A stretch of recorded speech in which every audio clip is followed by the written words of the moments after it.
All right.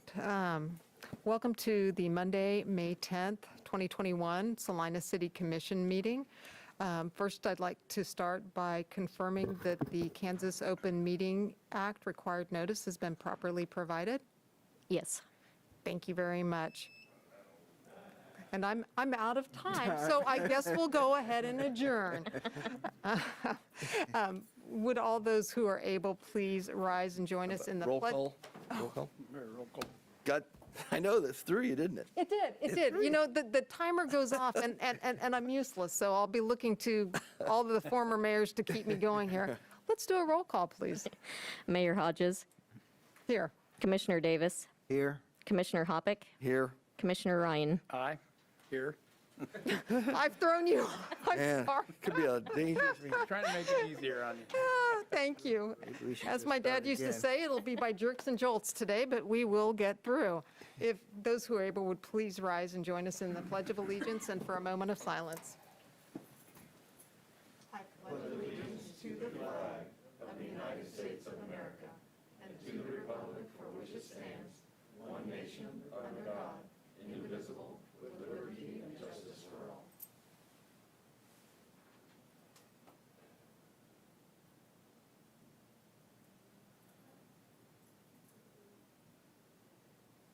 Thank you.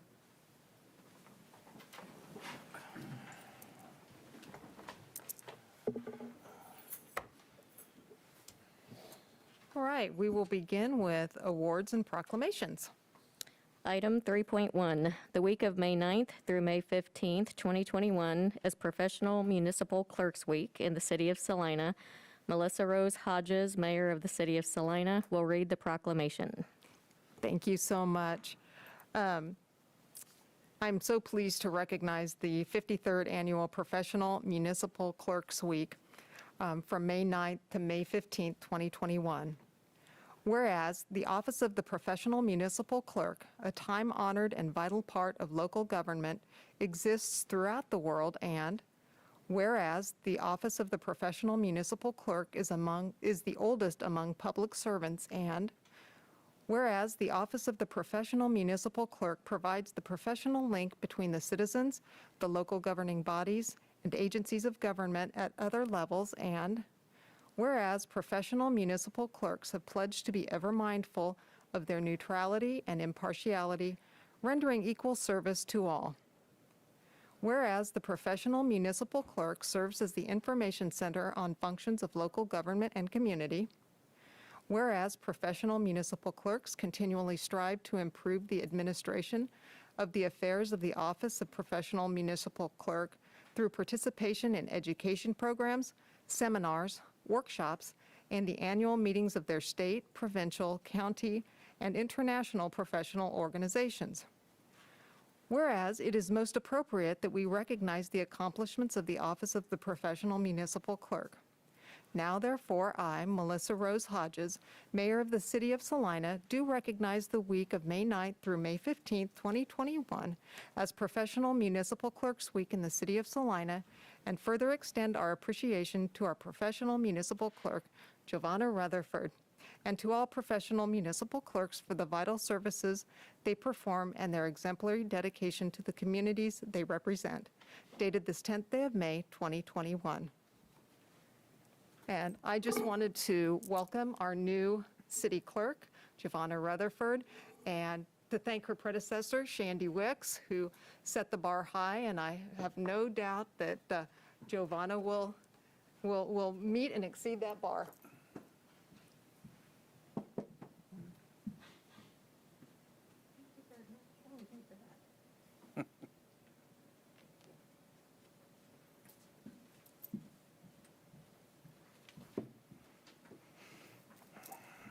Just trying to get a simple proclamation out has given me a whole new appreciation for the importance of the job of the city clerk. We'll proceed to Citizens Forum. Citizens Forum is an opportunity for citizens to come to the podium and ask questions, share opinions about anything that's not on today's agenda. I will thank you in advance, those of you that are here today, regardless of how you feel, for respecting our mask ordinance, and I would encourage you to keep it in place when you approach the podium. And with that, I would like to invite anyone who's here in person to come on up, and then we will turn to people who are online.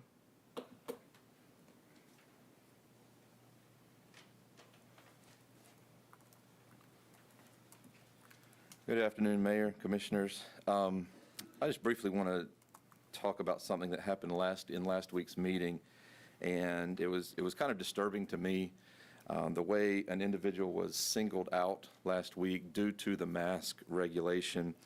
I even looked at it as a discriminatory attack on a citizen who did not have on his face covering. We later learned that this man had an exemption, as outlined in your ordinance, for persons with a medical condition, mental health condition, disability that prevents wearing a face covering.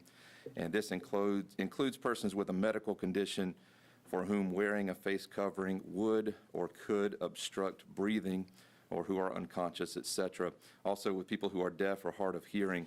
And so I didn't like, it didn't sit well with me, the way that happened last week. And I would love a response, as it seemed very discriminatory to point one person out in the room.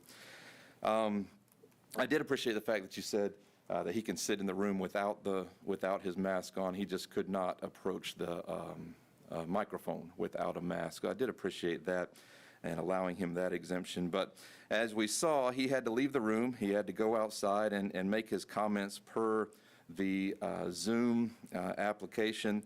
And I grew up in the South, and that made me think back to stories that I was told of things that happened before I came on the scene, back in the 50s and 60s, back with the civil rights movement. And there were restaurants that had places that were labeled as whites only. And the whites were able to come in and they were able to eat. And if you were of a different color, you had to go to the back door and pick up your food and do it in takeout style. And I felt that is how that individual felt as he was asked to leave the room in order to make his point and to get his point, be able to speak in front of this forum. I was also taken back by your closing statement at this meeting last week, and I know a lot of people had left by that time, but you intimated that the Salina Police Force should be mobilized to ensure mask compliance at the Salina Fieldhouse. And that's just seems to be a little bit of a stretch, a little bit of an overreach.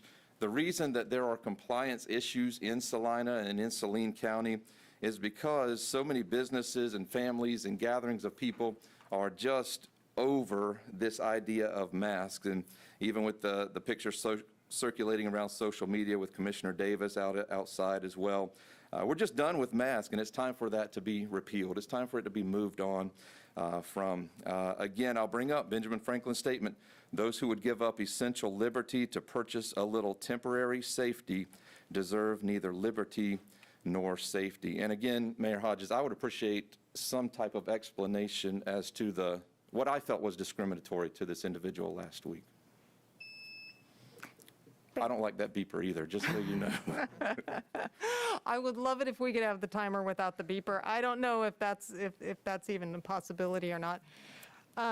In regard to the policy to ask people to wear masks here in the City Commission room, and particularly when approaching the podium to speak, I did, through Deputy City Manager Jacob Wood, reached out with legal counsel, and we established the parameters where doing that is appropriate in terms of my position as the presiding officer at this meeting.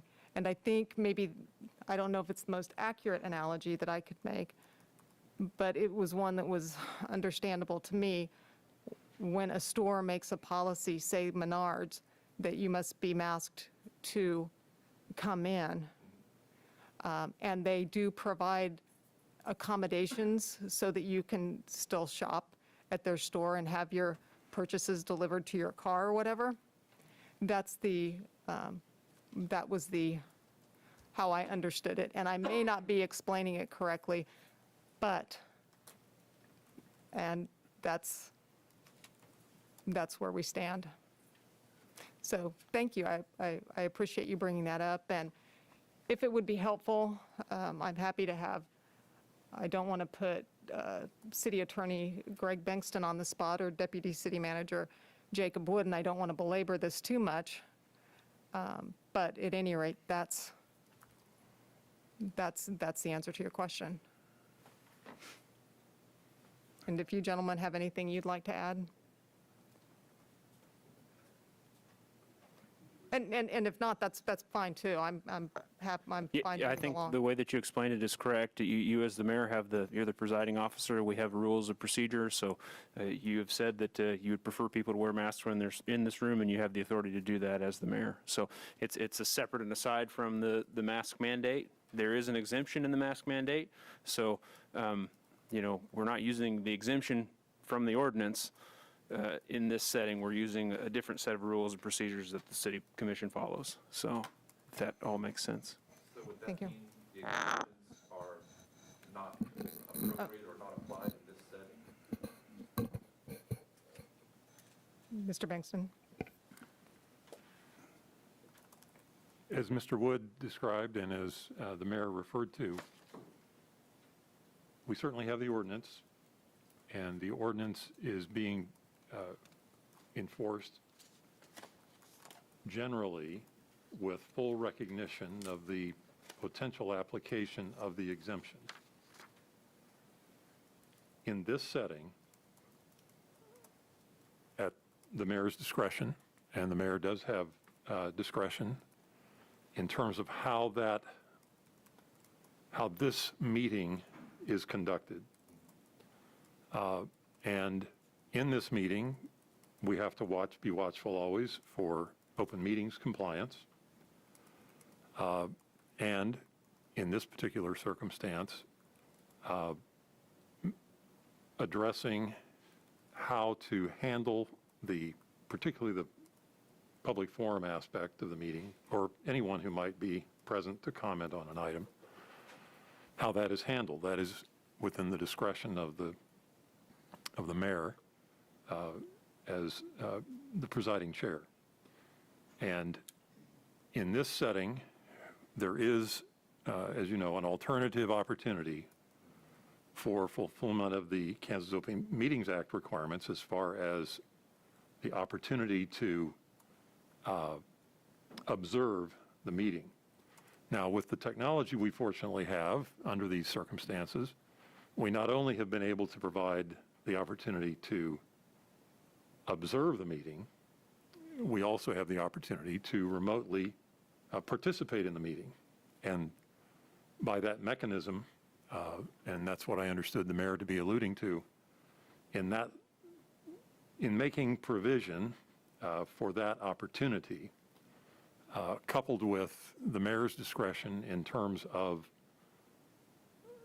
the requirement of the use of the masks in the room during the time of this, while this meeting is being conducted, are the distinguishing factors than if it was a matter of law enforcement addressing enforcement of the ordinance in any other context. Thank you, Mr. Bankston. I appreciate the explanation. Is there anyone else who would like to speak? Gary Welch, Salina, Kansas. I tested positive for COVID in early December. I had a fever for 10 days. I had faithfully worn a mask when it was mandated, and I still got COVID. 85% of the people who have contracted COVID have been faithful mask wearers. Dr. Fauci spends a lot of time in front of the microphone and not a lot of time in the lab, apparently. He doesn't follow his own advice. He and the CDC, the World Health Organization, and others have flip-flopped many times on this issue. Every time he gets on whatever program it is, he says something a little bit different.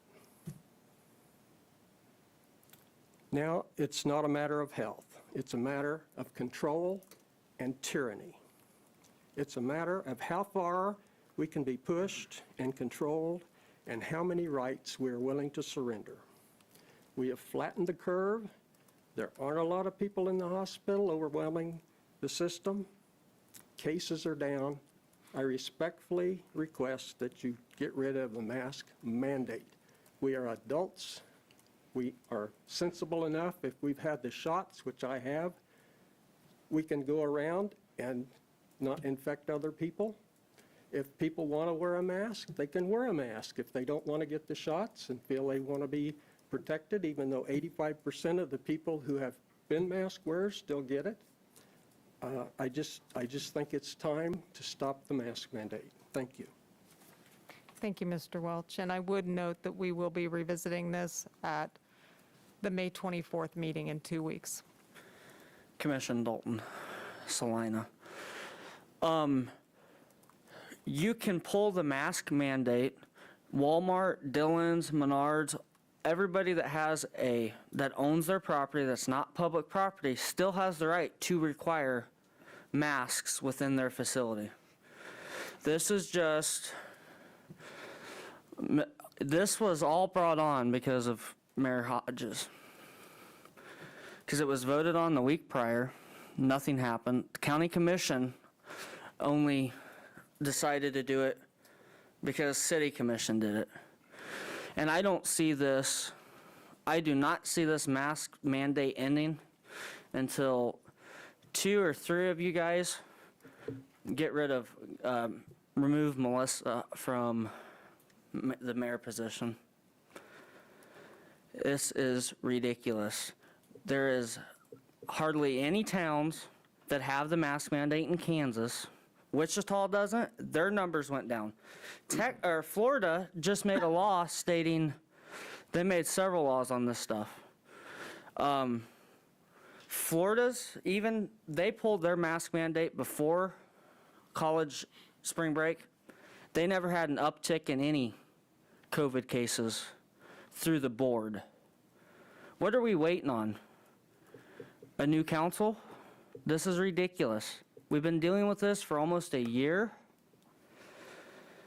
And I'm asking that at least 3 of you, somebody put a motion and vote on it now, today. This is ridiculous.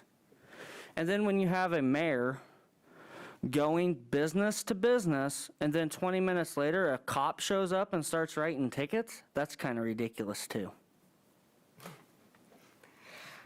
Thank you, Mr. McDowell.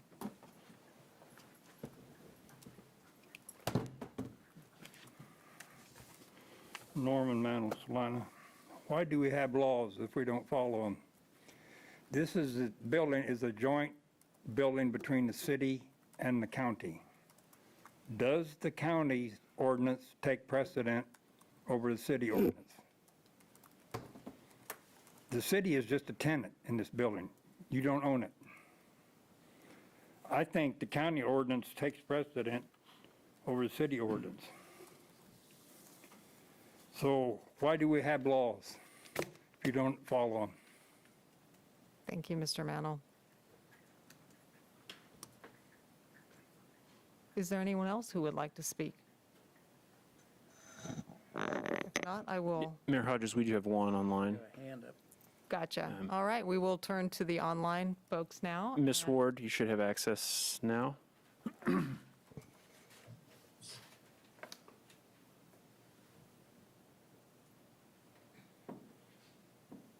Can you hear me? Yes, we can. Thank you. Okay, well, Denise Ward, Salina, and here I am again. And I just wanted to point out the continued double standard that the governing body continues to place upon their citizens. In the final minutes of the meeting last week, the non-compliance of the mask ordinance at the field house was brought up. And I quote, "I don't think that the staff should be in the position to ask people to leave." Yet that is exactly what has been asked of us. The ordinance requires that all businesses, organizations, and nonprofit associations in Salina must require employees, customers, visitors, members, or members of the public to wear a mask or other face covering when in a facility managed by the business or organization. So once again, based on do as I say, not as I do, I'm asking that this ordinance be repealed. Thank you. Thank you, Ms. Ward. All right, final call for Citizens Forum.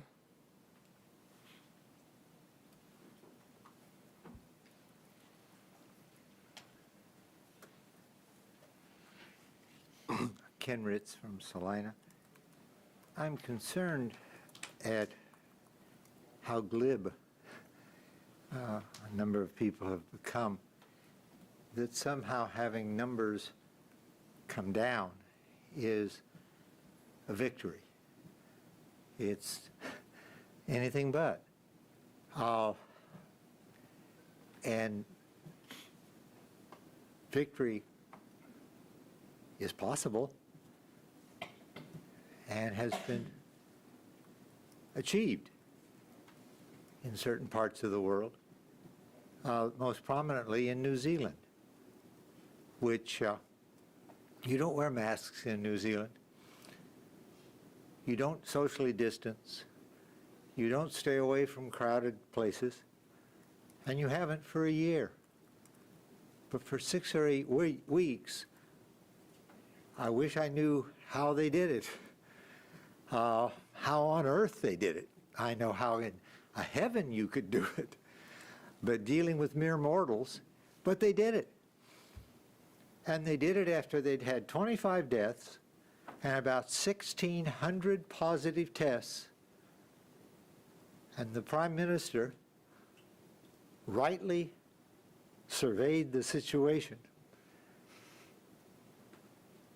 looked to qualified experts, not just those who, I'm just a pert.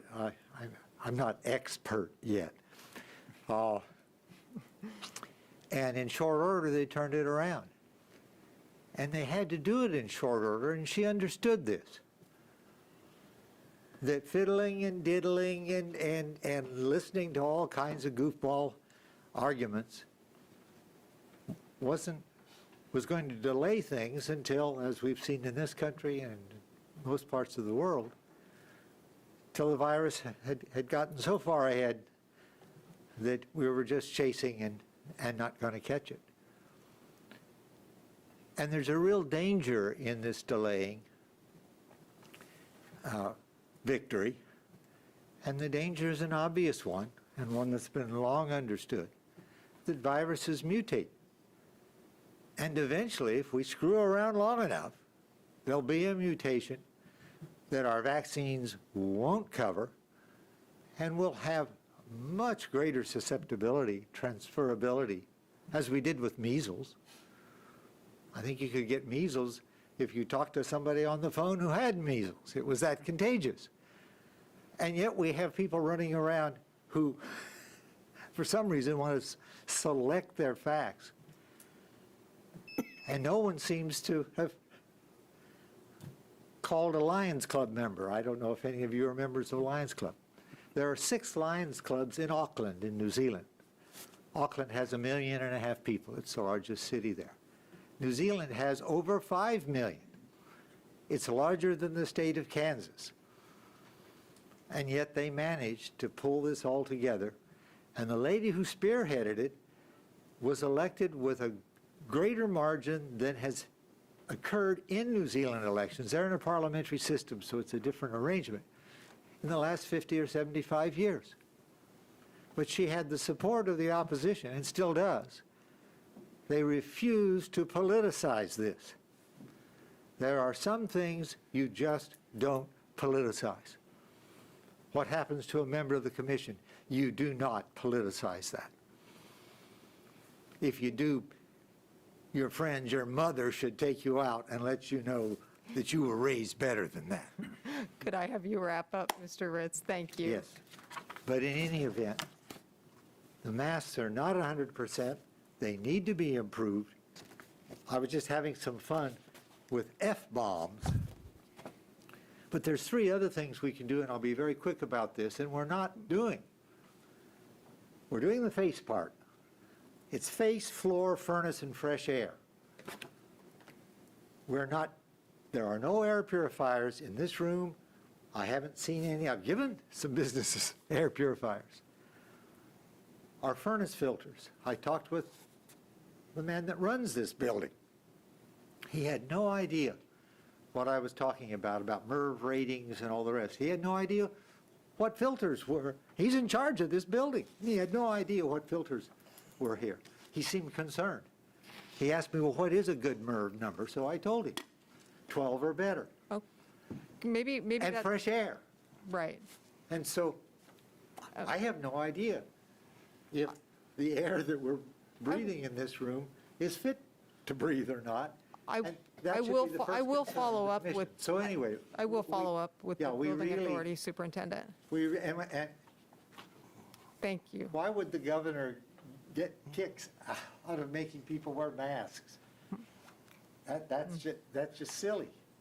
Whether she's right or wrong, that's not what they're doing. They're just doing their darndest. Thank you. And you are too. Oh, thank you, Mr. Ritz. Is there anyone else who would like to speak? All right. With that, we don't have any public hearings or items scheduled for a certain time, so that will bring us to the consent agenda. Item 6.1, approve the minutes of May 3, 2021. Item 6.2, approve resolution number 21-7959, appointing members to the Library Board and Housing Authority Board. 6.3, approve resolution number 21-7950, setting June 28, 2021 as the public hearing date for the dangerous structure located at 823 Spruce Street. And item 6.4, authorize the city manager to sign a request from the Kansas Department of Revenue to exchange 2021 federal funds per the KDOT master agreement. Are there any items that a commissioner would like to pull off the consent agenda? And if not, I will take a motion to approve the consent agenda. Mayor Hodges, I move we approve consent agenda items 6.1, 6.2, 6.3, and 6.4. Second. We have a motion and a second to approve the consent agenda as presented. I do have a question for staff. Do we, because we have participants via Zoom, do we still continue with roll call, or can we just proceed with our normal ayes and our normal verbal? Well, I think the reasoning for the roll call was so that those that couldn't discern otherwise could Okay, tell. all right. so. Well, then we will continue to have a roll call then. All right. Commissioner Davis, Aye. Commissioner Hoppick, Aye. Commissioner Ryan, Aye. Mayor Hodges. Aye. That motion passes 4-0. Item 7.1. Item 7.1, approve resolution number 21-7951, amending fees in the 2021 comprehensive fee schedule related to automated sanitation fees. Ms. Pack. Good afternoon, Mayor and Commissioners. Debbie Pack, Director of Finance. The item brought forward to you today is an amendment to the 2021 comprehensive fee schedule related to the automated sanitation fees. As we begin preparing for automated sanitation to go into effect mid-July, staff has brought forward an amendment to change the fee for an additional cart.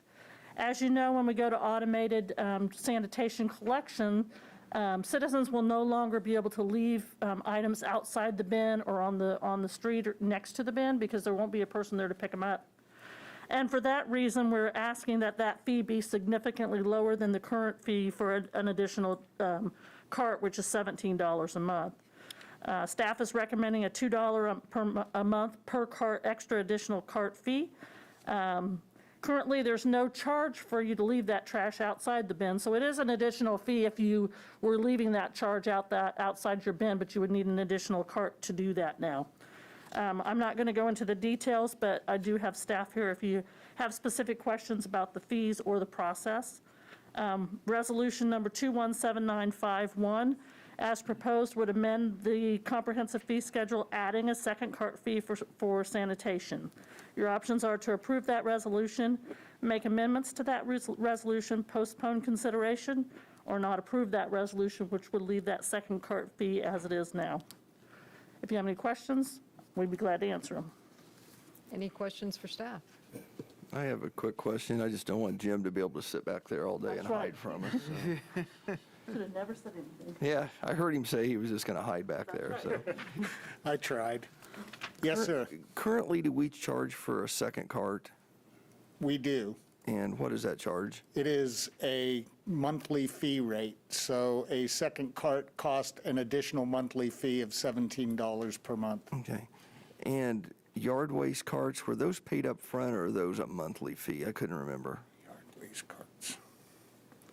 You did- I have two of them. I should know the answer to. Well, I do too, and I happen to know the answer to that. There was a $50 upfront fee for the cart itself, and then there was no weekly charge. Yeah, we don't have a follow-on charge. I know that.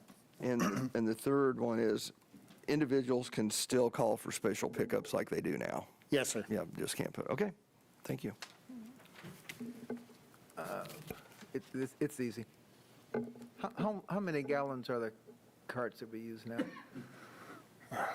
The carts that we use now are, depends which cart we're talking about. So the green carts are 90s, and we are going to a 96. Some customers have yard waste carts, which are 65 gallon. And we do have some carts that are in the system, our replacement carts, which are 95 gallon. Right, so the new cart would be about the same size. If a customer has a green cart presently, it will be a green trash cart, it will be 6 gallons more, and obviously significantly more than the yard waste carts. And the reason I'm asking. Or significantly less. Right. Yeah. To see if through some educational process, and I know there's going to be a whole educational rollout, but yes, sir. To have folks now start getting used to the idea that everything needs to be in a cart. Yes, sir. And because a lot of times the stuff that's not in the cart is very easily recyclable stuff, boxes and, well, mainly boxes. But this would be a good time for folks to realize that what's not in the cart, you got to carry back into your house when you get home that day. Yes, sir. Yeah. Anything else for staff? No? Okay. Thank you Thank very you. much, Mr. Twitch. Do we have any questions or comments from the public? All right. And I don't see anyone online, so we'll bring it back to the commission for further discussion or action. Mayor, Commissioner Ryan here. I move we approve Resolution 217951 as proposed, amending fees in the 2021 comprehensive fee schedule, adding a second cart fee for sanitation. Commissioner Davis, second. We have a motion and a second to approve resolution number 21-7951, amending fees in the 2021 comprehensive fee schedule related to automated sanitation fees. Could we have a roll call, please? Commissioner Davis, Aye. Commissioner Hoppick, Aye. Commissioner Ryan, Aye. Mayor Hodges. Aye. That motion passes 4-0. Item 7.2. Item 7.2, consider purchase of 2021 vehicles and equipment and authorize city manager to sign contracts with selected vendors. Thank you again, Mayor and Commissioners. Debbie Pack, Director of Finance. This is about the third or fourth time we've come before you with vehicle bids, and these particular bids are actually items that you had approved previously for us to go out for rebid for different reasons. Either they didn't meet specifications or they didn't receive bids. So today we have 3 items bid. We have one that was bid under budget and is being recommended to be awarded as such as bid. We have one item for a field groomer that is being recommended to be awarded to a bid that is not the low bid because the low bid did not meet specifications. And the third bid we are recommending is to award the bid to a bid that is over budget due to the fact that it was the only bid we also received on that particular item. As you can see by the fiscal note, all of the funds that have been purchasing vehicles and equipment have come in under budget to date. There are a couple of those funds that still have some items out, but the items that are out are significantly lower in dollar estimated value than what's left in the fund for those particular items. Under commission action, we have summarized those recommendations, which are to award the bid to Long MacArthur for the half-ton extended pickup for $25,480.84, to recommend the bid to ABI Attachments for $21,000 for the field maintenance groomer, and to award the bid to Professional Turf Products for $60,313.77 for the 5-foot mower. Your items today for consideration would be to approve the purchase of the bids and authorize the city manager to sign contracts with the selected vendors, to approve these purchases with any amendments that you might see fit, postpone the consideration of these purchases, or not approve these purchases, and give us direction as far as what you want us to do with these particular items. I do have staff also available. I always have somebody back there to answer any questions. If you have any questions about the bids, the bid process, or any of the items that are being presented today. Thank you, Ms. Pack. Are there any questions for Ms. Pack or for staff? Nope. No? All right. Getting off easy today, Ms. Pack. Thank you very much. Are there any questions or comments from the public? All right, well, with that, I'll bring it back to the commission for further discussion or action. Mayor Hodges, I move to approve the purchase of 2021 vehicles and equipment as recommended, authorize staff to proceed with purchases, and authorize the city manager to sign contracts with selected vendors. Second? We have a motion and a second to approve the purchase of 2021 vehicles and equipments as recommended. Could we have a roll call, please? Commissioner Davis. Aye. Commissioner Hoppick. Aye. Commissioner Ryan. Aye. Mayor Hodges. Aye. Motion passes 4-0. Item 7.3. Item 7.3, North 9th Street Bridge Project Number 70032. 7.3A, approve resolution number 21-7960, increasing the temporary note general obligation bond authority for the 9th Street Bridge project to $2,500,000. 7.3B, award bid for project number 70032, North 9th Street Bridge replacement to A.M. Coren and Son, Inc. in the amount of $2,214,673.64 with a $76,440 construction contingency for a total project authorization not to exceed $2,291,113.64 and authorize the city manager to execute the contract. Thank you. Questions for staff? Oh, I'm sorry. Mr. Stack, I almost just totally, I think you would have been fine didn't with see you that. in the room, and I just almost zoomed right past you, because it's been that kind of a meeting. Thank you, Mayor and Commissioners, Madam Mayor and Commissioners. This is a project for our bridge replacement that we've been working on for a while. And basically make sure I get to my right spot here.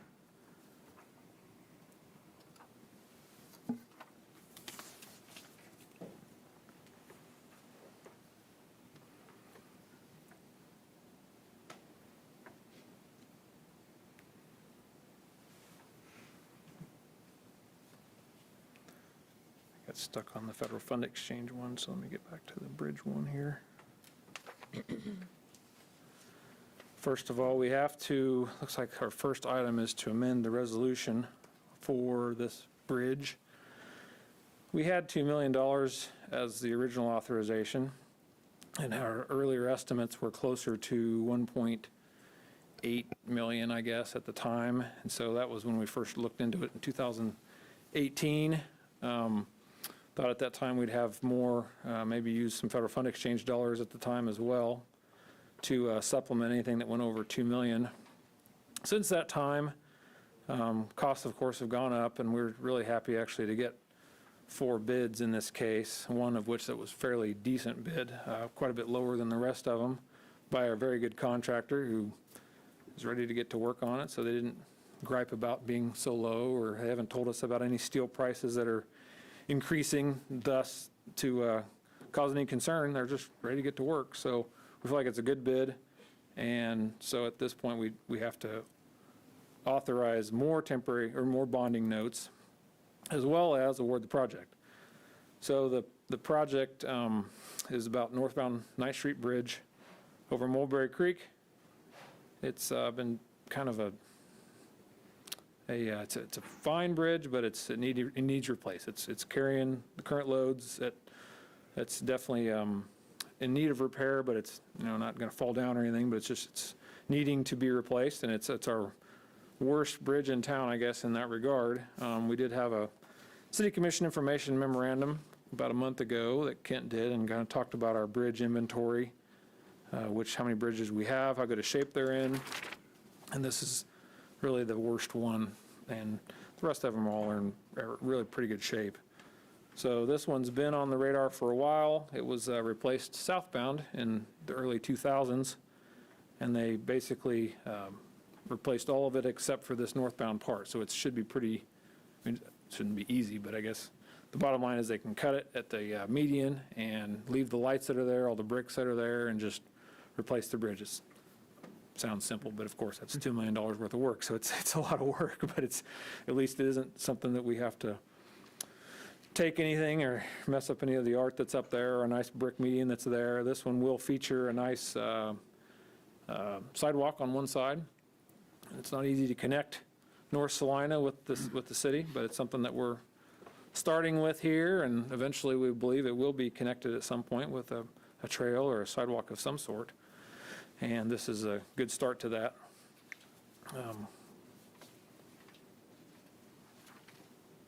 When we looked at the cost to complete the project, decided that with the bonds and current interest rates that we can get on bonds, and with some of the federal fund exchange dollars already allotted for a river trail project, the Friends of the River kind of project, if they get their funding, Debbie and I talked about just funding the whole thing with bonds. And so when you look at the actual costs, some of these costs, we've already paid for design. Right away and utilities and testing was a little bit of a curveball. There's a power line that runs along the east side of the project that the contractor's really worried about, so that may be something has to be relocated before they do certain portions of the work. Seems like it's far enough away, but I guess with big cranes and stuff out there, they felt like it may be something we have to relocate that part of the project. Construction contingency, 3.5%. It's a large project. We feel like 3.5% is enough. We've got a good engineering design here, we believe, from the consultants, so we don't think we need the 5% here. But the construction engineering side of things, we do not have a staff person currently on board that can really inspect this, so we're concerned that we may have to ask for help from a consultant to inspect the project. Certain aspects. Some of the aspects are normal, and our normal inspector can kind of handle, but some of the nuances of a bridge construction are just unique enough that we only do one every 10 or 15 years, or I guess our last one was Greeley Bridge, so that one wasn't that long ago, but don't do a lot of bridge inspections, so we thought we probably need some help on that. So anyway, that's why our construction engineering is a little higher than normal. So I guess I will stand for questions. Any questions for Mr. Stack? Nope. I don't have a question for you, Mr. Stack, but I think I might have a quick one for Ms. Pack, if that's okay.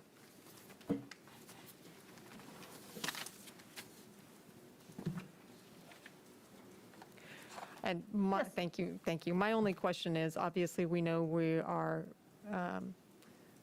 got a lot of payments in 2023. I think that's the height of our debt service payments, and we can absorb financing. I'm sure that the 2 million base amount's been built into that for a long time. So going up the increment to another 500,000 isn't going to negatively impact our. No, I don't believe so, especially with the rates that we're getting today. Okay. A lot of the rates that we were budgeting before for the original $2 million was at 4%. Today's rates are about 2%, so I don't think that $500,000 is going to have a huge effect, and it won't actually be funded until it's complete. So if the project's not complete by the spring of next year, it won't actually be bonded till the following year. So depending on how that schedule comes, it may be right at 2023 or right after. Okay, So, thank you. Any other questions for Ms. Pack? No? Okay, thank you so much, appreciate it. Do we have any questions or comments from the public? All right, not seeing anyone online, I'll bring it back to the commission for further discussion or action. Mayor Hodges, I move we approve resolution number 21-7960, increasing the temporary note general obligation bond authority for the 9th Street Bridge project to $2.5 million.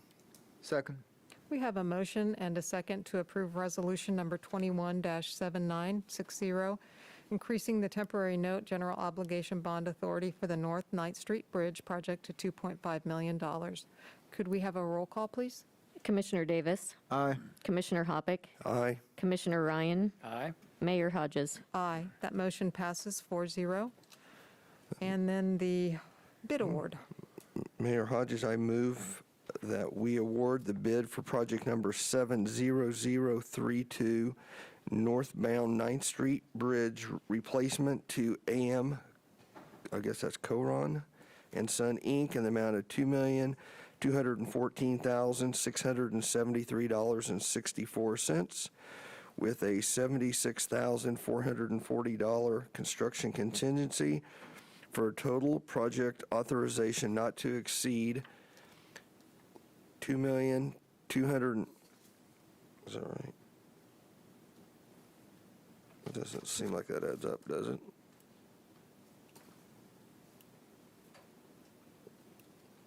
It says not to exceed $2,291,113.64, and the city manager to execute a contract with AM Cohen and Son, Inc. upon fulfillment of all prerequisites under the bid documents. Is there a second? One clarification, we should include the contingency fee of 76.4. I have a hole punch right through the amount here. I looked up above, it's Oh, at yeah. 440, so that's what 440, yeah, Oh. okay. That's in that total 2,291 number. Oh, that is, okay, Yeah. thank you. In that case, second. We have a motion and a second to award the bid for project number 70032, the North 9th Street Bridge replacement to AM Cohen and Son, Inc. Could we have a roll call, please? Commissioner Davis. Aye. Commissioner Hoppick. Aye. Commissioner Ryan. Aye. Mayor Hodges. Aye. That motion passes 4-0.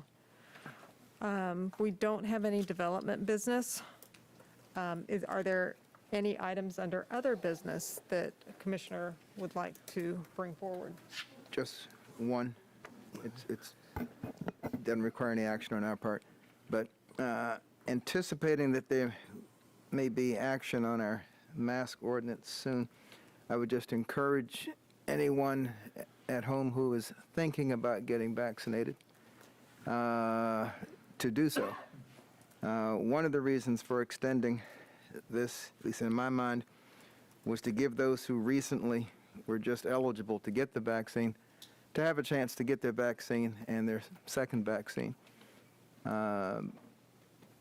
The illness is not dead. Now, for what I do for a living, I'm going to be more likely to see it than I hope any of you all are. But I've had to don several rows of plastic in the last week to 10 days to see people who are still getting sick. So if anyone is thinking about getting vaccinated, this would be a good time to do it.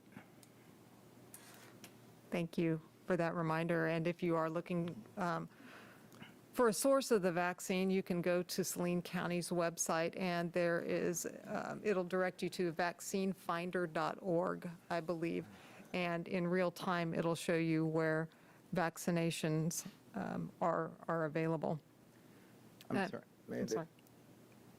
You may get ready to bring this up, but we received a message from someone connected with a baseball tournament at Bill Burke about running out of essential supplies in the restroom, and And I responded to him, I said, knowing our city manager, he's seen this because we've seen this letter, so I'm sure something is already being done to address it, but I did You tell are him that correct. that I would mention it at today's meeting. After the fact, I personally went and looked at the restrooms and have had a conversation with staff and have reached out to the chamber as well. So we're within the limits of the building and the equipment and toilet paper dispensers and soap dispensers. We're trying to maximize our effectiveness and not let that happen again. Thank you. Thank you. And no, I thank you, because that strikes one of the things that I had on my list. Just real quickly, another citizen email that we received contained a link with some crime statistics. We received it from Tom Bell last Thursday, and I thought it made for some kind of interesting reading, and I just wanted to, if you haven't clicked the link and taken a look at it, I would encourage you to do so.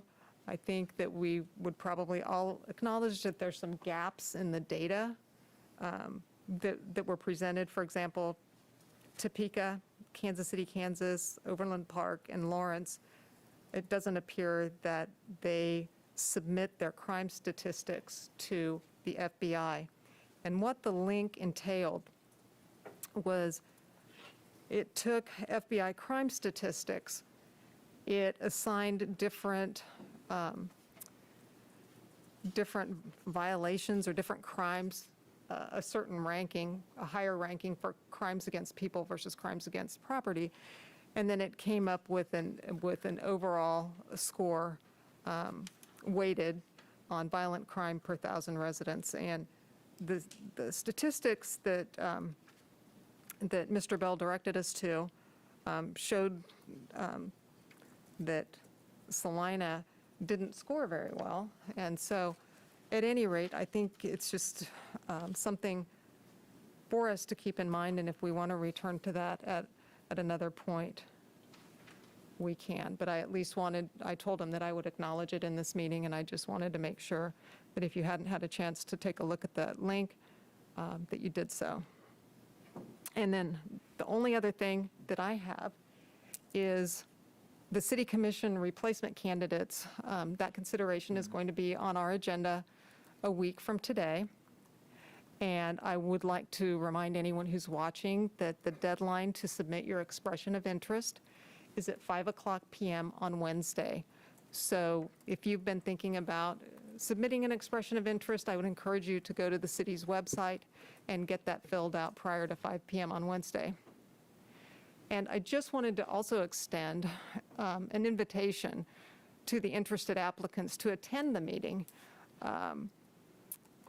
It might seem like kind of an awkward situation, having a bunch of different applicants there, but I think that awkwardness would be offset by the fact that our 4 votes to select that replacement will represent all of the citizens of Salina. And when each of us has run for public office, even those of us who first came to this body as appointees, we've all run for public office, and we've developed policy statements. We've participated in forums and debates, and basically we had the opportunity to introduce ourselves to Salinans. And I just want the applicants to have that same opportunity to introduce themselves to the citizens that they'll potentially represent. So, with that being said, if you're one of those interested candidates, please consider yourself invited to attend our meeting next week. And that's all I have. And I promise this is the last thing. Yeah, we have one business in town that doesn't get as much recognition as, and I hate to even call it a business, but it's a very quiet source of fuel for our economy, and that's our local colleges and universities. And I went to K-State Polytechnic's graduation Saturday morning, and I didn't stick around for Salina Tech's. But just to see, the students graduating, and several of them actually have been hired here locally, and you realize just what a resource we have in these unique schools, and it's very much a part of our economic pipeline, not just for our area, but for the rest of the state and the country when you consider what K-State Polytechnic trains folks to do. It was very nice to be there. I mean, the city should be proud that we support them in any way that we can. Congratulations to all graduates, and yeah, hope that you'll find a bright future in Salina. I had two things real quick. One was, we talked about those who would put an EOI in for next week. Also, want everyone to know that anyone interested in running for city commission for the starting in January 2022, man, it seems like a long time, way away. You have till June 1st, I believe, to put in your application for that. So, and the other thing is, we received an email about, we have a horse and buggy that's downtown and somebody seems to be making a deposit. Oh, thank you for that, because, And yeah. how do we address that? I know we don't have our downtown entertainment yet, and I'm not sure if it addresses it, but Yeah. from a health standpoint, Well, all I got was the picture, so I didn't make the connection, but. That's what it is. But we'll follow up in terms of, outside of downtown arts and entertainment, I think we have And I ability to address don't that. believe this individual uses the, I don't know, catch basket, I don't know what word Right. to use, that they use, and you'll see in Kansas City and stuff, so I think that needs to be addressed with the Yep, individual. we'll follow up on that. Okay. I'm so glad you clarified that, because I got the picture of the horse excrement, and the subject line was teaching my topic. And so I wrote back and I was Okay, like, they were calling it "Wait a minute, downtown art. I was a little, okay. I don't get this. I did. I'm glad you explained it. All right. Do we have a motion to adjourn? So moved. We have a motion and a second to adjourn. All those in favor say aye. Aye. And none opposed. Thank you. We'll see you next week.